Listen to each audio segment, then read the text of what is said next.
ovome 8. sljedećem dijelu serijala govorit ćemo o sljedećoj, možemo sa sigurnošću reći, najvažnijom etapom susreta Zapada sa Vedama.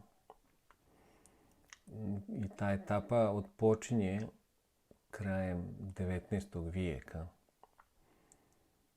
kada je prvi puta pred širu javnost na Zapadu stao jedan predstavnik vedske kulture i filozofije iz Indije.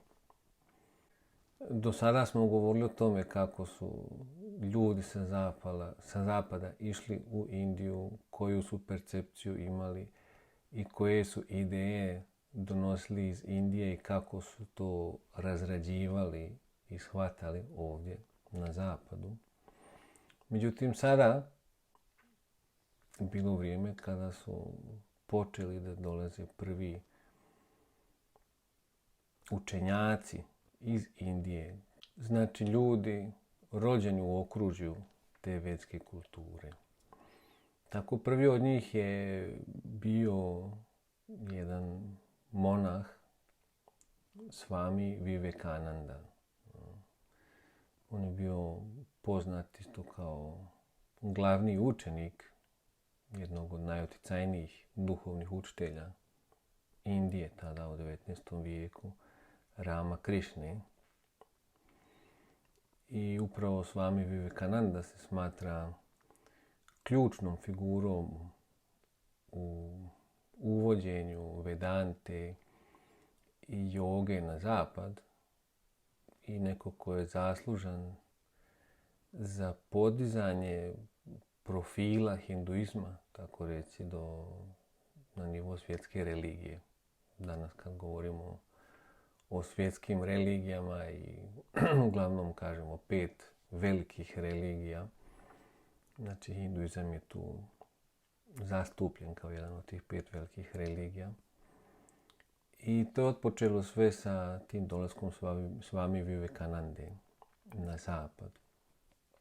On je stupio pred javnost tada 1893. godine u Čikagu, gdje se održavala jedna izložba. To je bila svjetska kolumbovska izložba. Bila je to već 19. takva jedna izložba po redu. I iako je bila prvobitno planirana za 1892. godinu, znači na 400. obljetnicu takozvanog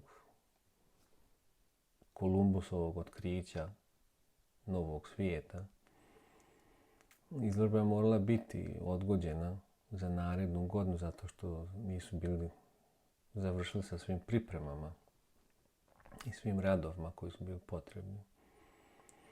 I to je ujedno bio jedan do tada neviđen spektakl sa 28 miliona posjetilaca. Bilo je tu 70.000 izlagača iz čak 46 zemalja svijeta. I uglavnom se mogli vidjeti razni napreci na poljima ljudskog razvoja. Znači na polju nauke, na polju zabave, znači iz raznih sfera ljudskog života. I možemo reći da je to bila sigurno jedna uvodna predstava u globalizaciju, u njene aktere i potencijale koji su postojali. I u sklopu tog velikog događaja organizovan je u septembru, između 11. i 27. septembra. Izložba je trajala od 1. maja do 30. oktobra, a onda u septembru od 11. do 27. održan je i prvi parlament svjetskih religija, u kojem je samo na ceremoniji otvaranja učestvovalo više od 4000 predstavnika raznih religija i vjerskih skupina. I upravo prvog dana kongresa, znači 11. septembra, Swami Vivekananda je stupio pred javnost i predstavio je hinduizam kao svjetsku religiju koja je otvorena za sve ljude. I u svom izlaganju on je govorio o tome isto koji je odnos hinduizma prema drugim religijama, prema drugim shvatanjima svijeta, prema drugim vjerovanjima. I vrlo bitno, on je te prilike isto govorio o pogledu hinduizma na prirodne nauke i odnos prema prirodnim naukama. Njegovo pojavljivanje i obraćanje u parlamentu je izazvalo veliko čuđenje i priznanje od strane svih učesnika. I to je isto prenešeno na takav način kroz razne medije i svjedočenja. Tako je New York Herald zabilježio. Vivekananda je nesumnjivo najveća ličnost u parlamentu religija. Nakon što smo ga čuli, uvidjeli smo koliko je glupo slati misionare u zemlju ove učene nacije. Isto tako i mnoge druge američke novine su pisale na jedan vrlo pozitivan način o Vivekanandi. Smatrali su da je najveća ličnost u parlamentu religija, da je najpopularniji, najutjecajniji čovjek koji je održao tu predavanje u parlamentu. New York Critic ga je opisao sljedećim riječima: govornik po božanskom pravu, čije snažno, inteligentno lice u svom živopisnom okruženju žute i narandžaste boje nije bilo manje zanimljivo od tih iskrenih riječi i bogatog ritmičnog izgovora koji im je dao. Znači, svi su bili oduševljeni sa pojavom i sa prezentacijom, sa riječima Swami Vivekanande. I on je tu u parlamentu još do kraja parlamenta, znači do 27. septembra, održao još nekoliko govora i učestvovao u raznim prijemima, naučnim forumima i privatnim sastancima. Onda poslije, po završetku parlamenta, Swami Vivekananda je ostao još jedno vrijeme u Sjedinjenim Američkim Državama. Njegova posjeta je tamo trajala skoro 4 godine. I za to vrijeme stekao veliki ugled i ostavio jedan neizbrisiv trag među intelektualcima toga vremena. I vrlo interesantna je činjenica da ga je i Nikola Tesla isto upoznao. U pismu jednom prijatelju Vivekananda piše da je Tesla bio oduševljen kad je čuo te vedske koncepte iz vedske nauke, prana, akasha, kalpa, znači životna energija, eter, isto koncept kosmičkih doba, i da su po njemu, znači po Tesli, to jedine teorije koje moderna nauka može da prihvati. Isto Vivekananda je naveo u tom pismu da je Tesla smatrao da može matematički dokazati da se sila i materija mogu svesti na potencijalnu energiju i da je imao zakazan jedan sastanak sa njim gdje će mu on pokazati tu matematičku formulu.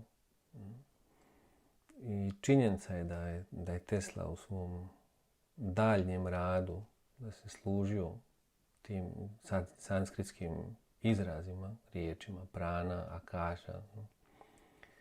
I to se može zaključiti da je on tada upoznao te koncepte u svojim sastancima sa Vivekanandom, jer je on bio prisutan na nekoliko predavanja, znači prisustvuje više puta predavanjima Swami Vivekanande i tu mu se probudila ta želja isto da upozna više o Vedama.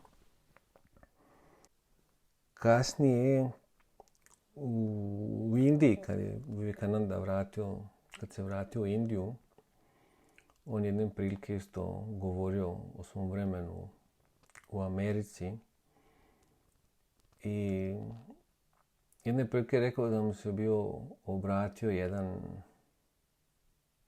od najboljih naučnih umova tog vremena, koji mu je rekao da su ti zaključci Vedante izvanredno racionalni i odnoseći se na Teslu, on je rekao da je to jedan čovjek koji jedva imao vremena da pojede svoj obrok ili da izađe iz laboratorije i da bi ga on čekao da prisustvuje predavanjima o Vedanti, jer je smatrao da su ta predavanja toliko naučna i da su tačna i u skladu sa težnjama vremena i sa zaključcima do kojih je tada savremena nauka dolazila. Vivekananda, pošto je vidio, kad je došao u Ameriku i proveo to vrijeme tamo, i prepoznao taj veliki interes javnosti, on je osnovao i prvo Vedanta udruženje ili Vedanta Society u New Yorku. I iz New Yorka kasnije isto to društvo, udruženje se proširilo isto na druge krajeve Amerike i čak u neke druge zemlje svijeta. A on je vodio aktivnosti tog udruženja cijelo vrijeme, čak i nakon povratka u Indiju i sve do njegove smrti 1902. godine. On umro, znači, u mladim godinama, imao je samo 39 godina. Sa njegovim dolaskom i djelovanjem otpočelo je jedno vrijeme u kojem će kroz godine koje su slijedile dolaziti drugi učitelji, predstavnici autoritativnih vedskih škola i on će iznositi značenje Veda i vrijednosti indijske mudrosti i tako da će to postati sve jasnije i jasnije za razliku od nejasnih ideja i mnogih spekulacija koje je Zapad gajio kroz vijekove o Vedama i o čemu smo sve govorili u prethodnim dijelovima ove prezentacije. Poslije Swami Vivekanande na poziv kongresa religioznih liberala ili Congress of Religious Liberals, to je bilo 1920. godine, u Boston je onda stigao isto jedan poznati učitelj Paramahamsa Yogananda. Iako lično nije imao želju da putuje na zapad, njegov učitelj je smatrao da bi učenja o jogi zapadu bila od velike koristi, da bi ljudi imali veliko interesovanje. On je Paramahamsa Yogananda isto kao i Vivekananda poticao iz jedne ugledne bengalske familije i bio je vrlo obrazovan, znači odlično je vladao engleskim jezikom. Tako da je po uputi svog učitelja isto došao na Boston i bio je na tom kongresu organizovanom od religioznih liberala. Ali isto i on, isto kao je Vivekananda poslije tog kongresa ostao, zadržao se jedno vrijeme u Americi, prvo na istočnoj obali, a kasnije putovao kroz razne gradove i držao javna predavanja i podučavao je kriya jogu, jedan određeni oblik joge na koji je on bio specijalizovan. I tad je punio dvorane u mnogim gradovima. Znači, širom Amerike ima čak jedan dokumentarni film, ima mnogo arhivskih snimaka tih dvorana koje su bile pune i prepune, gdje je Yogananda držao predavanja o jogi. Onda je 1925. godine osnovao svoje udruženje Self-Realization Fellowship i vrlo brzo su mu se pridružili neki uticajni i imućni pojedinci tog vremena koji su mu pomogli u organizaciji te njegove škole, tako da je otpočeo jedan proces popularizacije joge na zapadu ili u Americi tada, koji danas faktički gledano na svijet, faktički u svakom gradu na svijetu postoji barem jedna ili više manjih ili većih ili ogromnih škola joge. Znači, to je danas joga postala toliko popularna svugdje. Međutim, dok većina ljudi danas poznaje i doživljava jogu još uvijek kao određene položaje i vježbe, to je ta klasična ideja o jogi. Znači, te vježbe koje su blagotvorne za fizičko i mentalno zdravlje i balans. I pak duhovni aspekti joge, čitave te filozofije joge, pogleda i načina života, ti duhovni aspekti su ipak poznati samo jednoj manjini koji su se malo dublje bavili s time i ozbiljnije bavili sa temom joge. Jer joga kao duhovna disciplina sa istoka se može djelomično činiti čak i u suprotnosti sa zapadnom duhovnošću. Iz toga je bilo i još uvijek ima određenih rezervi i čak kampanja protiv joge. Iako sve te kampanje bile bezuspješne, jer vidimo da se joga proširila svugdje. I to zato što su upravo ta blagotvorna dejstva toliko očigledna da u suštini samo neki vjerski fanatici i dogmatici ili neke osobe koje su jednostavno neupućene mogu imati nešto protiv toga.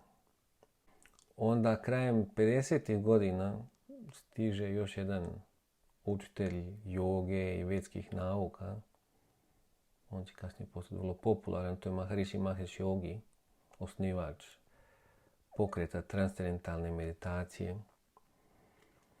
I svoj utjecaj na zapadu on je prije svega stekao kroz pomoć raznih poznatih ličnosti koje su mu se pridružile. Znači, to su od Beatlesa tada, koji su njega posjećivali, Beach Boys, Donovan, Clint Eastwood i mnogi drugi. Tako da je kroz njihovu popularnost, njihova popularnost je doprinijela isto da se njegov pokret proširi praktički na sve strane svijeta, u sve zemlje i sve dijelove svijeta. On je onda još od 70. godina aktivno radio na popularizaciji vedske medicine, ajurvede, koja je isto danas kao joga vrlo široko prihvaćena na zapadu i popularna. I za vrijeme svog života i djelovanja do 2008. godine, kad je napustio ovaj svijet, Maharishi Mahesh Yogi ostavio jedan veliki trag kroz ljude koji, inspirisani njegovim učenjima, i dalje djeluju i rade u raznim oblastima i sferama društva. Po riječima filmskog režisera David Lyncha, Maharishi Mahesh Yogi je postavio fundamente mira u svijetu. Znači, toliki se smatra njegov utjecaj toliko važan i toliko fundamentalan. I Rolling Stones magazin ga čak naziva jednim od velikih duhovnih vođa prošlog vijeka, a za neke koji su ga lično poznavali, bili od njega kao Ringo Starr, ex-Beatle. On je najmudrija osoba koju je ikada sreo u životu. Tako da u toj etapi sada dolaska vedskih učenjaka na zapad, znači Swami Vivekananda, Paramahamsa Yogananda, Maharishi Mahesh Yogi, koji su bili pioniri te popularizacije vedskih ideja i nauka o jogi, ajurvedi. Znači on dolazi u toj sad posljednjoj etapi susreta sa zapada kao poznavaoci, kao praktičari, znači ne neko samo ko razmišlja i ima neke ideje oko toga i izvodi neke spekulacije, nego ljudi koji su upravo u tome rođeni, odrasli, koji prakticiraju. I naravno da je sadržaj koji su oni prenosili od sasvim drugog značaja nego sve te ranije ideje. I iako su ti utjecaji njihovi se razgranali i proširili kroz cijeli svijet, ipak na vede se još uvijek gleda kao na neku vrstu hobija ili iluzije ljudi sa tendencijama, tim nekim alternativnim pogledima. I čini se još uvijek mnogim ljudima da je to nešto strano, da je to nešto što dolazi iz Indije, da je to nešto što je druga kultura, nešto što nema stvarni utjecaj na život i na društvo u kojem mi živimo. Bitno je napomenuti to da koliko god su ti pioniri znali o vedama i koliki god je bio njihov uspjeh u širenju tog znanja, ipak cjelokupna slika veda i značaj, njihov značaj je mnogo širi. Znači sa njima, s tim pionirima, je tek otpočeo jedan proces otkrivenja i upoznavanja veda na zapadu ovdje, koji bi, kada se u potpunosti ispuni,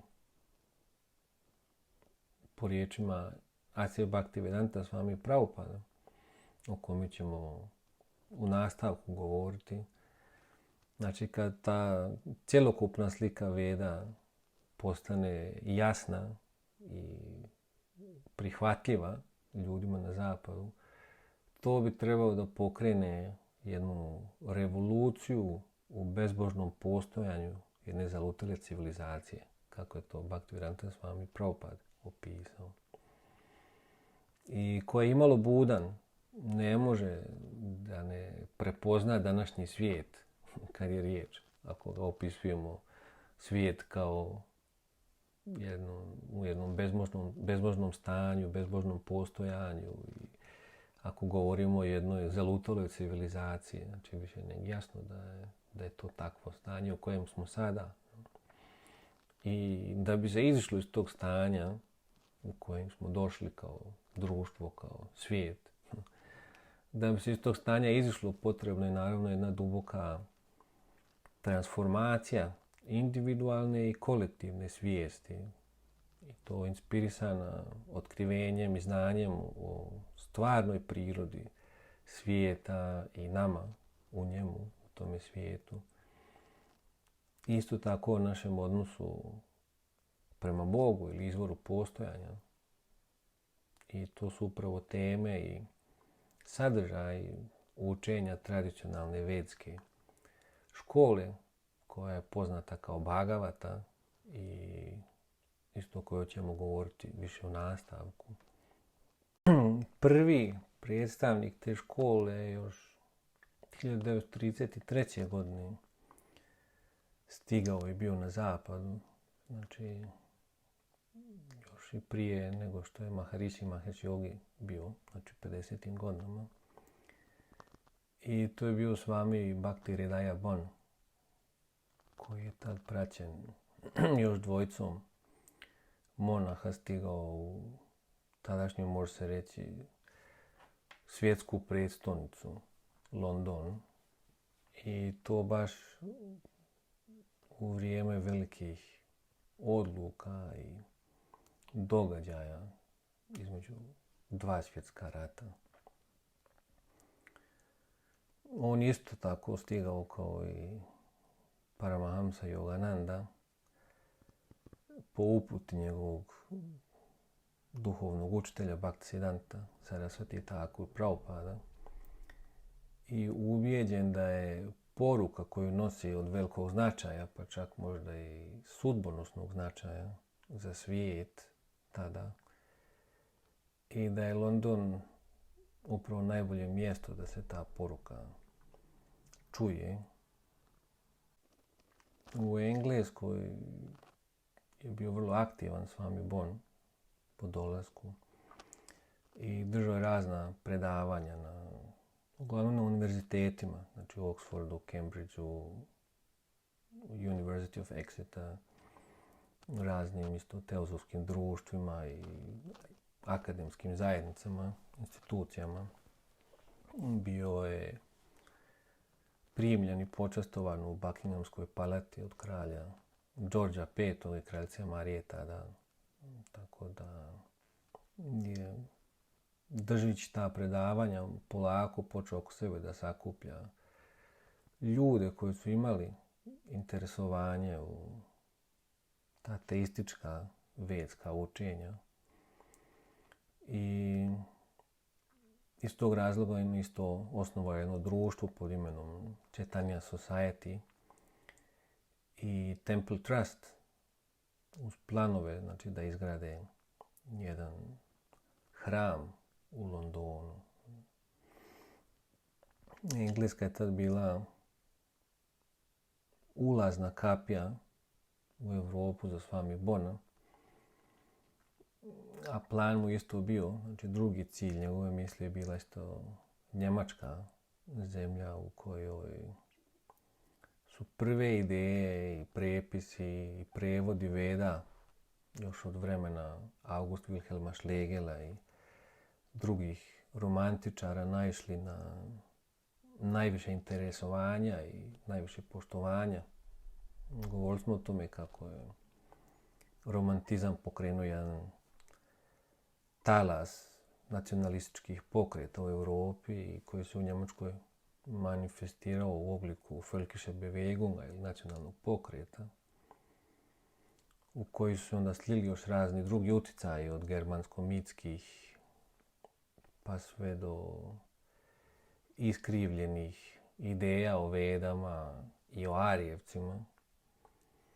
I sada mnogi od tih pripadnika i simpatizera tog pokreta našli su se onda u redovima NSDAP-a, političke partije koja je baš u to vrijeme boravka Swami Bona u Engleskoj preuzela vlast u Berlinu.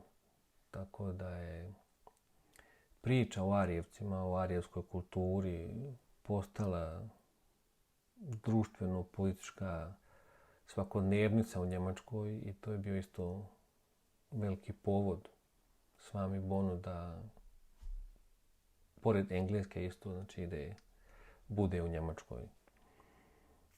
U njegovoj posjeti Njemačkoj, u jednom predavanju na Lessing Hochschule u Berlinu, on je došao u kontakt sa jednim vrlo uglednim i učenim orijentalistom, profesorom Ernst Georg Schulzeom. I taj profesor Schulze, on je dobio na poklon knjigu Sri Krishna Chaitanya, izdanu od Gaudiya misije u Kalkuti, kojoj je pripadao Swami Bon. I stupio je u kontakt sa Gaudiya misijom u Indiji putem pošte i izrazio svoju želju da otputuje tamo u svrhu daljnjih studija, jer kroz čitanje te knjige u njemu se probudio interes da sazna više od te tradicije. I on je dobio tada odgovor lično od Bhaktisiddhanta Sarasvati Thakura, znači učitelja Swami Bona. I on mu je predložio da se pridruži Swami Bonu i drugim monasima te misije u Londonu kako bi se prilagodio na način života u njihovom, znači tog monaškog reda. I tek onda mu je predložio da poslije toga krene za Indiju. Jer to isto se vrlo često dešavalo i danas se dešava kad neko ko se upozna sa tom vedskom filozofijom, tradicijom i stvori si neku ideju o Indiji, znači mnogi krenu onda put za Indiju. Međutim, kad dođu tamo, onda vrlo teško se prilagode, neki čak upadnu u kulturni šok, a neki ostanu neko vrijeme, ali vrlo teško se prilagoditi na taj način života, ishrane i tako dalje. Tako da je to Bhaktisiddhanta Sarasvati Thakur predvidio i zbog toga je dao taj prijedlog profesoru Schulzeu da se pridruži prvo tim monasima u Londonu i da se prilagodi na taj način života. I on je prihvatio tu uput, znači preselio se u London i tamo se pridružio učenicima svog budućeg učitelja, Bhaktisiddhanta Sarasvatija. I tamo je bio od velike pomoći u radu. Oni su registrovali društvo za promicanje duhovnog razumijevanja između istoka i zapada. Tako da im je on pomogao na projektima koji su u okviru tog društva razrađivali. I isto tako je radio na pripremama za posjetu Swami Bona Njemačkoj opet. Učio ga je znači njemačkom jeziku i prevodio i pripremao je tekstove koje je Swami imao pripremljeni za posjetu Njemačkoj i za predavanja tamo. I onda su oni 1934. pred kraj 1934. godine otputovali na Berlin i dozvolu za ulazak u Njemačku kao i za javna predavanja, tada je bila potrebna dozvola. Tu dozvolu je izdao lično tadašnji ministar za narodnu prosvjetu i propagandu, poznati doktor Josef Goebbels. Tako da po dolasku u Berlin Swami imao susrete sa raznim uglednim osobama, akademske, političke, pa čak i vojne zajednice. Znači sa samim Goebbelsom se susretao i imao je kontakt sa Hitlerovim najomiljenijim oficirem, kasnijim general Feldmaršalom Erwin Rommelom.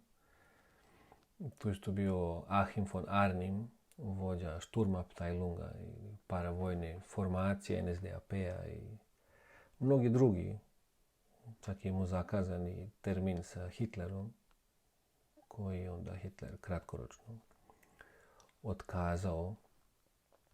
Swami Bon je unajmio jedan stan u Berlinu gdje je boravio i u kojem je držao predavanja, javna, redovna predavanja. I tim predavanjima je uvijek prisustvovala supruga Achima von Arnima i ona mu isto pomogla u nekim njegovim radovima. On je za vrijeme boravka u Njemačkoj, znači nije samo bio u Berlinu, nego je putao kroz razne gradove, držao predavanja na Berlinskom univerzitetu, ali u Minhenu, u Bonu, u Leipzigu i isto u nekim organizacijama, prije svega Völkische Bewegunga, znači tog nacionalnog pokreta i pred teozofskim društvima, isto oni su ga isto zvali na predavanja.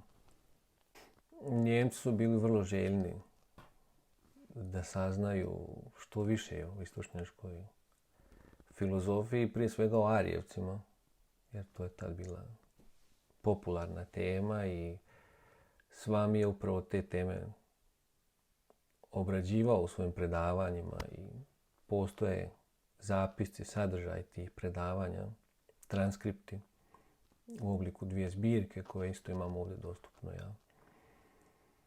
U suštini, ti njemački intelektualci, oni su bili velikom većinom zadojeni nacionalističkim i nekim rasnim ideologijama.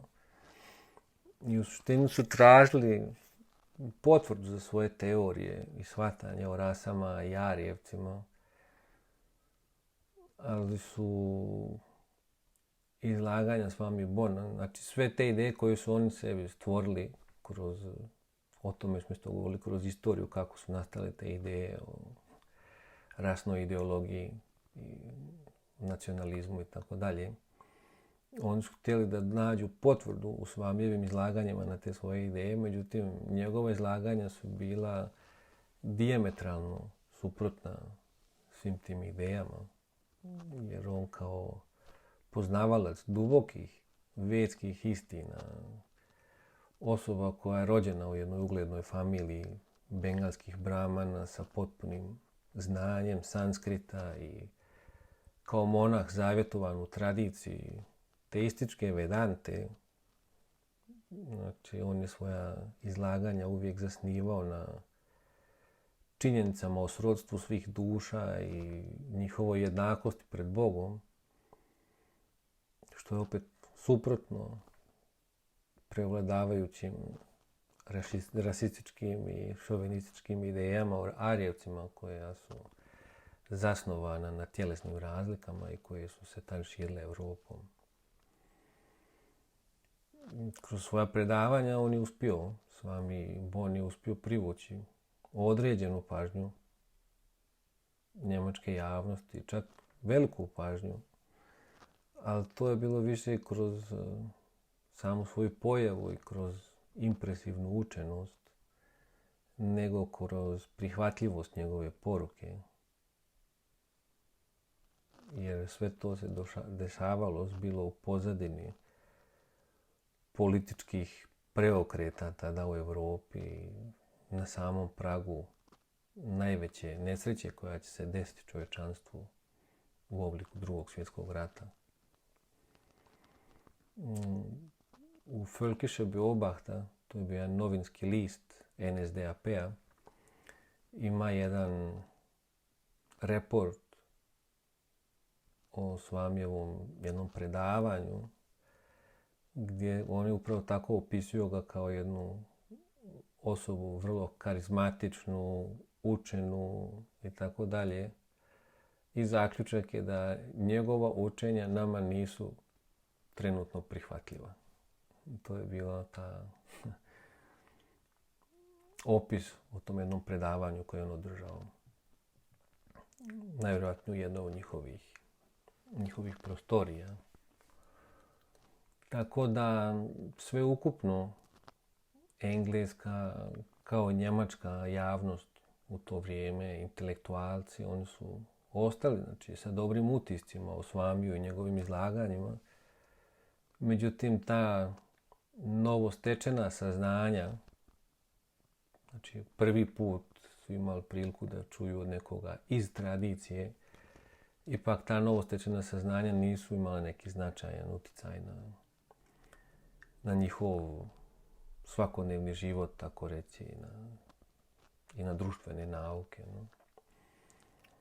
Da Swami Bon se poslije nekog vremena provedenog tamo 1935. godine vratio ponovo u Indiju i to u pratnji Ernst Georg Schulzea. On je odlučio se, znači, tada da krene za Indiju sa Swami Bonom i kasnije on tamo došao u taj manastir, pridružio se misiji Swami Bonovom učitelju, Bhaktisiddhanta Saraswati Thakur, i isto je zaređen tamo, dobio ime, kasnije bio poznat kao Sadananda Das ili Sadananda Swami. Imamo prilike da provede još 2 godine, od 35. do 37. u školu svog duhovnog učitelja, prije nego što je on preselio na drugi svijet. I tu je po uputama svog učitelja proučavao vedske spise. Sadananda Swami je još od prije poznavao sanskritski jezik, naučio je bengalski jezik u Indiji. Tako da je ostao posvećen tim studijama vedskih spisa.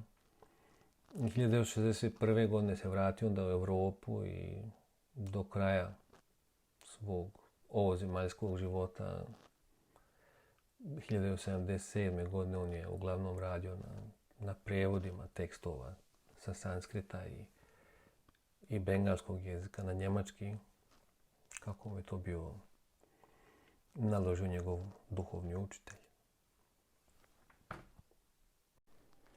Onda 1965. godine stiže još jedan drugi zaslanik Gaudiya misije iz Kalkute u New York. To je bio Asya Bhaktivedanta Swami Prabhupada. Znači, nakon dolaska Swami Vivekanande i Paramahamsa Yoganande, koji su uspjeli privući veliku pažnju i ostaviti šire tragove u javnosti u Americi sa temama o Vedanti i jogi. I nakon Swami Bona, čiji rad nije postigao toliki utjecaj, iako je njegova poruka bila vrlo relevantna za to vrijeme, jer je iskrenim intelektualcima i tragaocima moglo otvoriti oči na metafizičke uzroke i ishode zabluda koje su tada pokrile prije svega Europu, ali i druge krajeve svijeta i koje su svima postale vidljive u obliku Drugog svjetskog rata. I poslije dolaska Maharishi Mahesh Yoga 1950. godina u San Francisco, čiji je utjecaj na širenje vedskog znanja će isto postati vrlo prepoznatljiv. Znači, u tome redu onda 1965. godine dolazi Asya Bhaktivedanta Swami Prabhupada. On isto bio kao i Swami Bon učenik Bhaktisiddhanta Saraswati Thakura. Isto tako po njegovom nalogu je stigao na zapad, iako njegov duhovni učitelj je napustio ovaj svijet još 28 godina prije toga. Ali dok su još bili zajedno, on je dobio tu uputu da izađe u svijet i da na engleskom jeziku objasni sve te sadržaje. On je imao povjerenje u viziju svog učitelja i u njegovu uputu i bio svjestan relevantnosti koju bi ta poruka teističke vedante mogla imati za zapadni svijet ili uopšte za svijet koji je tada već postajao sve globalniji. 60. godine, za razliku od 30. godine i vrijeme između ratova, te 60. godine u kojima je u Americi i u zapadnoj Europi kao odgovor na društvena dešavanja i sve veću duševnu prazninu, uprkos porastu materijalnih zadovoljstava, nastao je jedan kontrakulturni pokret mladih. Oni su bili poznati isto kao hipiji. I uglavnom su poticali iz srednje klase, znači u Americi i u zapadnoj Europi. A njihov ideal, njihovi leitmotivi su bili ljubav prema prirodi, kritika konzumerizma, raskid sa životnim i moralnim konceptima koji su u to vrijeme bili uobičajeni i to sve u smislu nekog mirnijeg i humanijeg života. Jedan od katalizatora, od velikih katalizatora pokreta je bio brutalni rat u Vijetnamu koji je viđen kao posljednji poziv i prilika za preokret. Jer to je bilo sada prvi put da su ljudi mogli preko ekrana da dožive rat, tako reći, u realnom vremenu. Stoga je taj rat doživljavan kao stvarno jedan brutalan rat i to znamo isto iz današnje perspektive. I to je bio taj veliki katalizator tog pokreta i te subkulture koja je tražila izraz, koja je tražila da komunicira kroz razne oblike njima tipične muzike ili umjetnosti uopšte, kroz jednu vrlo prepoznatljivu modu koja je tada način, znači, oblačenja i što je sve tipično za hippie pokret. I vrlo bitno im je bilo, glavna briga im je bila tih hippija, jedno postizanje proširenog stanja svijesti, zašto su oni vrlo često koristili isto psihoaktivne supstance. I isto jedan aspekt tog proširivanja svijesti, horizonta, pogleda je bilo okretanje tih ljudi prema orijentalnom misticizmu, što je isto rezultiralo u mnogim putovanjima za Indiju i uopšte velikom interesovanju i otvorenosti prema svemu što je pristizalo iz Indije tada. Znači, to je bilo takvo vrijeme, 60. godina, sa tom subkulturom, sa pokretom hipija. I upravo u to vrijeme, za razliku, znači, od 30. godina, kad je Swami Bon stigao u Europu i gdje je sa svojim predavanjima mogao da dospije do nekolicine radoznalih intelektualaca i da im ponudi hrane za razmišljanje i za teoriziranje. Za razliku od toga, sad Bhaktivedanta Swami u Americi, znači, došao u to vrijeme pokreta hipija i tako da su njegove riječi jednostavno prihvatali i doživljavali ti mladi ljudi kao neke božanske odgovore na egzistencijalna pitanja. Swami je zagovarao nenasilnu duhovnu revoluciju i propovijedao jedan život prema božanskom redu i prema božanskim principima, univerzalnim principima.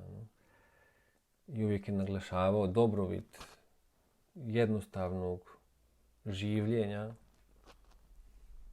koje je bilo kao neki protupol tada već sve komplikovanije življenju i dinamikama tog konzumizma. Znači, jednostavno življenje i visoko razmišljanje. Tako da je ta njegova poruka bila vrlo atraktivna tim ljudima. A se Bhaktivedanta Swami, Prabhupada, on potiče isto iz jedne aristokratske zajednice trgovaca zlatom iz Bengala, rođen je u tada ekonomskom i političkom i intelektualnom centru i glavnom gradu Britanske Indije, Kalkuti, 1896. godine. I njegov otac, on je bio obožavatelj Boga Krišne, znači neko ko je bio sljedbenik tog teističkog vedskog koncepta. I njegov otac je imao isto veliki utjecaj na njega od malena. Tako da, Abhay Charan, kako je Swami bio nazvan od svojih roditelja, je imao, znači, od malih nogu tu kulturu, znači, rođen je u njoj, odrastao je u njoj, edukovan je u njoj, obrazovan u toj kulturi teističke vedante. Onda kasno on je pohađao Scottish Church College u Kalkuti i tu je imao priliku isto da se izbliza upozna sa kršćanstvom i sa kulturom zapada.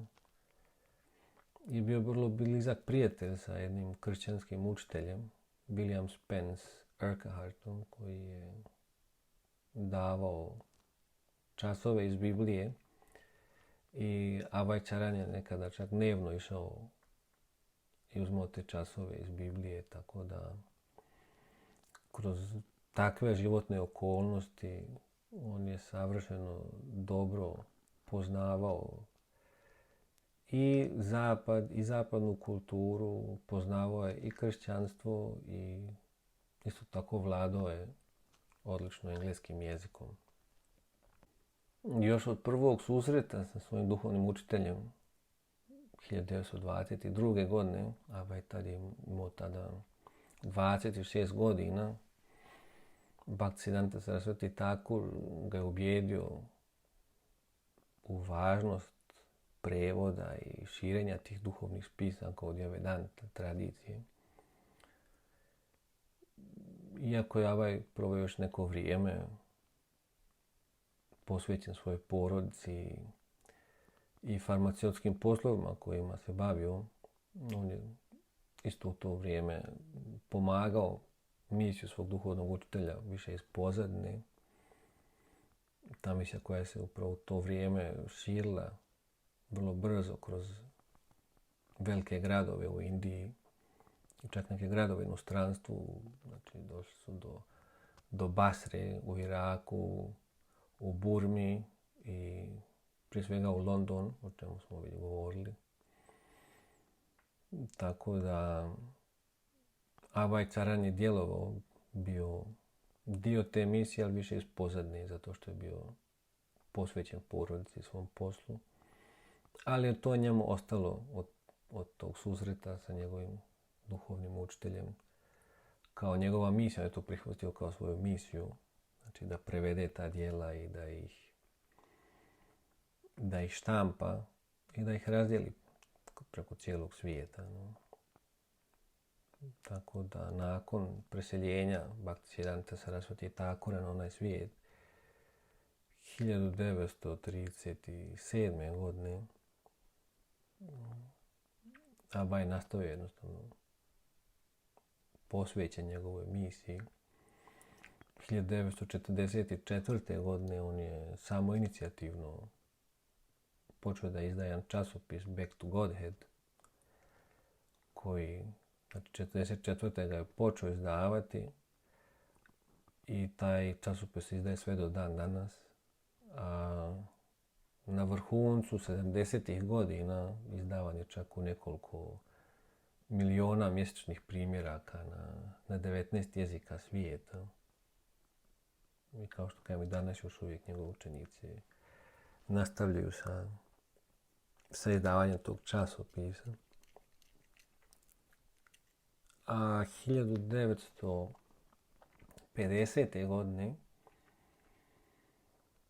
on je povukao se, znači, od porodice i od svih poslova kojima se bavio i povukao se u jedno poznato hodočasno mjesto u Indiji, Vrindavan, gdje je ostao posvećen proučavanju i prevođenju te vedske literature i tu je otpočeo sa svojim pripremama za misiju na zapadu.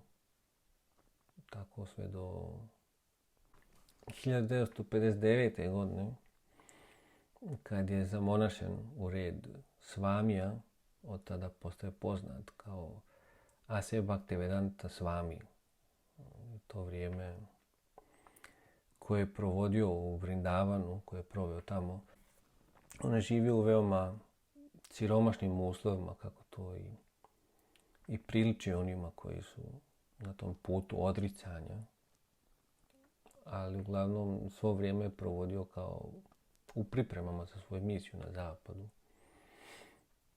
I do 1965. godine, kad je osjetio da je vrijeme došlo da krene na zapad, on je tad stupio u kontakt sa jednim poznanikom u Americi od koga je dobio sponzorsko pismo. I prekomorsko putovanje tada mu je omogućila Sumati Morarji, to je bila jedna od najbližih osoba Mahatma Gandiju iz vremena slobodarskog pokreta, koja je isto poznata kao i prva žena u svijetu na čelu jednog brodarskog društva, Scindia Steam Navigation Company. Ona mu je omogućila putovanje prekomorsko do Amerike i još neki drugi ljudi koji su mu bili od pomoći. Iako su neki od kojih je tražio pomoć u pripremama za putovanje pokušali da ga uvjere da ne bi bilo prikladno da on u svojim godinama, znači tad je imao 69 godina, da putuje u Ameriku i to sam i bez sredstava koje nije imao. No on je ipak bio vrlo odlučan, znači njegova odlučnost je bila tolika da je uvijek imao za odgovor tim ljudima da on u stvari nije sam, nego da ima mnogo učenika i mnogo hramova. Samo je vrijeme koje ga dijeli od njih. Znači bio je ubijeđen da ako stigne na zapad, da će njegova misija biti, kad stigne na zapad, da će biti uspješna. I tako dok je još čekao neke pamflete koje je dao u štampariju, dok da to bude gotovo, on je imao jednog prijatelja, jednu dobronamjernu osobu koja ga je odvela tada da kupi jedan kaput prikladan američkim temperaturama, jer s vama do tada nikad nije bio izložen takvim klimatskim uslovima, a bio sam u posjedu samo nekoliko setova tradicionalne odjeće koja se u suštini sastojala samo od vrlo tanke tkanine. Kasnije će postati poznate slike njegove iz prvih dana iz New Yorka upravo s tim kaputom. Tamo te velike zime 1965. godine. I nakon što su tako uklonjene i posljednje prepreke, znači dobio je vizu međutim tada Indijcima je bila potrebna ne samo viza za ulaz u Ameriku, nego i dozvola isto za izlaz iz Indije. Znači nakon što je dobio to i nakon što su sve ostale pripreme bile svršene, Asif Bhaktivedanta Swami je onda 13. avgusta 1965. godine ukrcao se na teretni brod Jaladuta na putu za Ameriku. To je jedan datum koji je vrlo bitan za sve njegove sljedbenike danas. I on je na brod ponio sa sobom jednu kutiju sa knjigama i tim pamfletima koje je imao odštampano. Imao je nešto odjeće i tada 40 indijskih rupija koje u stvari nisu ništa vrijedile jer on u Americi nije mogao da razmijeni te rupije u dolare.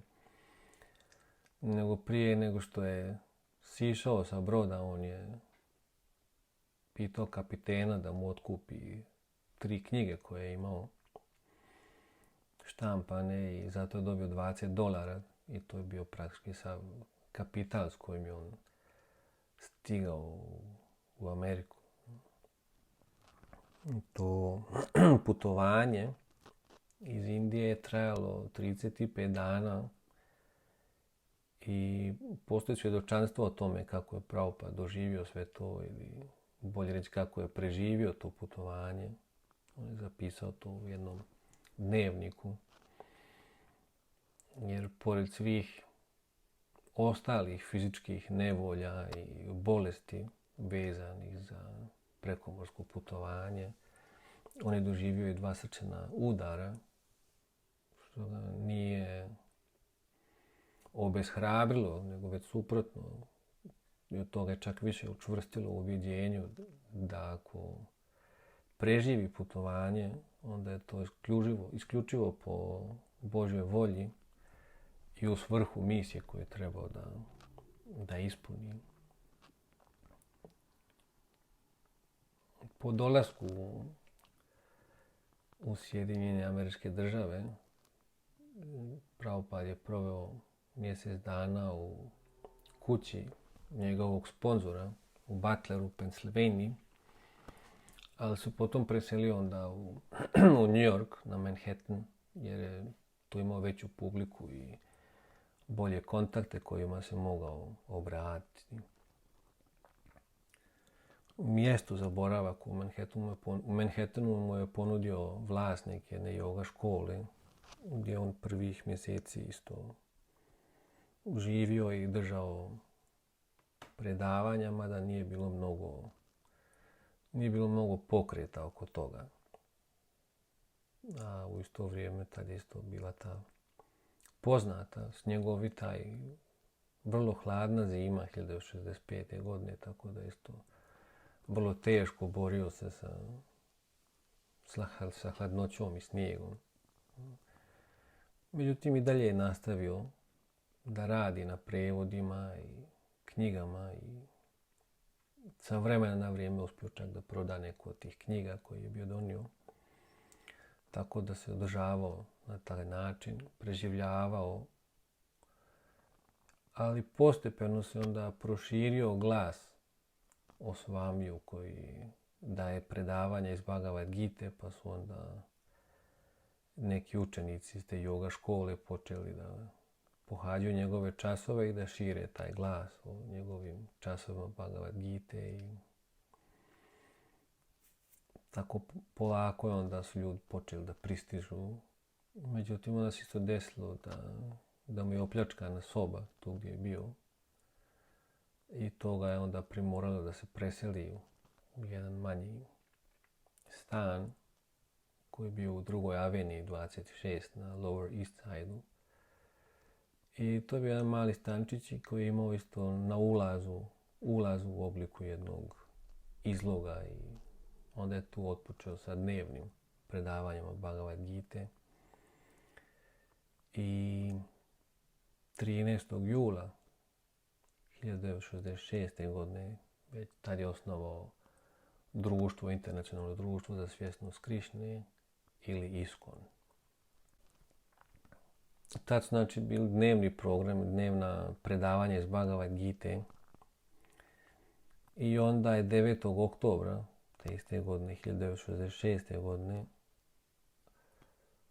u pratnji nekoliko učenika u obližnjem Tompkins Square parku prvi put održao javno pjevanje Božjih svetih imena u obliku Hare Krishna Mahamantre.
To je datum koji će ostati poznat kao inauguracija Sankirtan pokreta Sri Chaitanya Mahaprabhu na zapadu. Iako taj pokret započeo 500 godina ranije od Sri Chaitanje, a tradicija na kojoj je zasnovan potiče iz pravijekova, to je pak datum koji je čak oficijalno i od strane grada New Yorka priznat kao dan pojave jedne nove religije ili duhovnog pokreta koji će postati poznat u cijelom svijetu kao Hare Krishna pokret. Onda u toku kratkog vremena, samo 12 godina, Srila Prabhupada je napisao preko 60 tomova autoritativnih prijevoda, komentara i sažetih studija filozofskih i vjerskih klasika vedske literature. Ti njegovi prijevodi i komentari su bili u potpunosti vjerni originalnim tekstovima i njihovim značenjima i vrlo brzo su postali veoma poštovani od strane akademske zajednice širom svijeta. Tako je Asya Bhaktivedanta Swami otpočeo, kako je on nazivao, revoluciju u bezbožnoj egzistenciji jedne zalutale civilizacije. Njegov pokret se širio kroz sve važne gradove na sve strane svijeta i u 12 godina do njegovog prelaska na drugi svijet 1977. Znači od 65. do 77. godine on je 14 puta obišao globus držeći javna predavanja, osnivajući centre, započinjući projekte u svrhu učenja i promicanja vedskih duhovnih principa i vrijednosti. I sve to vrijeme uprkos napornim putovanjima i raznim otporima koji su se pojavljivali od strane drugih vjerskih institucija, političkih aktera i drugih interesnih grupa i vrlo često isto od strane roditelja čiji su sinovi i ćerke pridruživali se pokretu. Swami Prabhupada je ostao vjeran i dosljedan svojim ciljevima koje je mnogo godina ranije zapisao u obliku teksta kojeg je nazvao Moja misija. Znači on je imao tu ideju, on je imao tu viziju i bio je posvećen toj viziji koju je imao o njegovoj misiji, o svojoj misiji. I svoje životno djelo je vidio u prevođenju i pisanju knjiga o vedskim duhovnim sadržajima i u ukazivanju na važnost sadržaja tih knjiga pred cijelim svijetom i u poučavanju zainteresovanih u tim duhovnim vještinama. I svoju misiju je ostavio u amanet učenicima i budućim generacijama. A ova prezentacija u više dijelova o susretu zapada sa vedama je isto jedna skromna namjera da se služi i doprinese toj misiji. Zaključno možemo reći da istoričari nisu saglasni o tome kad su nastale vede, ko su bili Arijevci, odakle su potekli i tako dalje. Postoje razne kontradiktorne teorije o tome.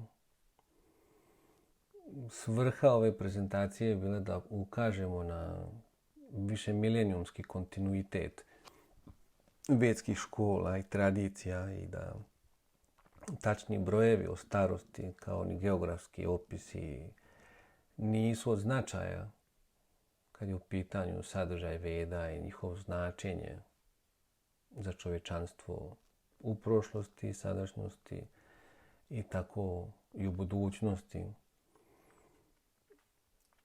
Od pamtivijeka ili od nama dostupne istorije vede su,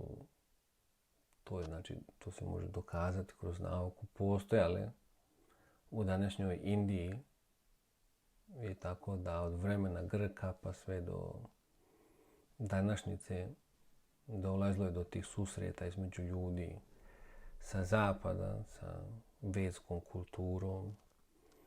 A tek u novije vrijeme, od kraja od 19. vijeka, stigli su prvi predstavnici tradicionalnih vedskih škola iz Indije na zapad. Do tada su, znači kroz vijekove, prethodne vijekove, postojali su samo ideje o tome, neke ideje o tome šta su vede i koje je njihovo značenje.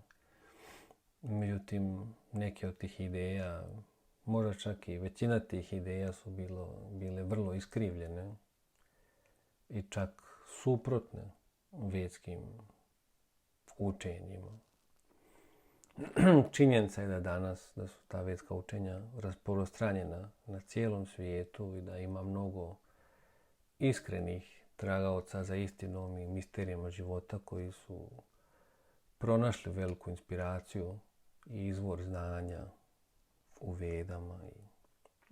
I sada dok povjerenje u vjerske institucije, nauku, politiku sve više opada, nameće se jedno pitanje, i to je da li će i na koji način vedsko znanje i ta učenja moći popuniti te praznine i moći dati ljudima i društvu neki pravac razvoja. Oni koji vjeruju u vedsko otkrivenje, oni su ubijeđeni da je ta literatura stvarno nastala i pojavila se ovdje u današnje doba pred nama kako bi pokrenula jednu revoluciju u bezbožnom stanju jedne zalutale civilizacije. Pitanje je samo kako to kome zvuči i koje zaključke može iz toga da izvede.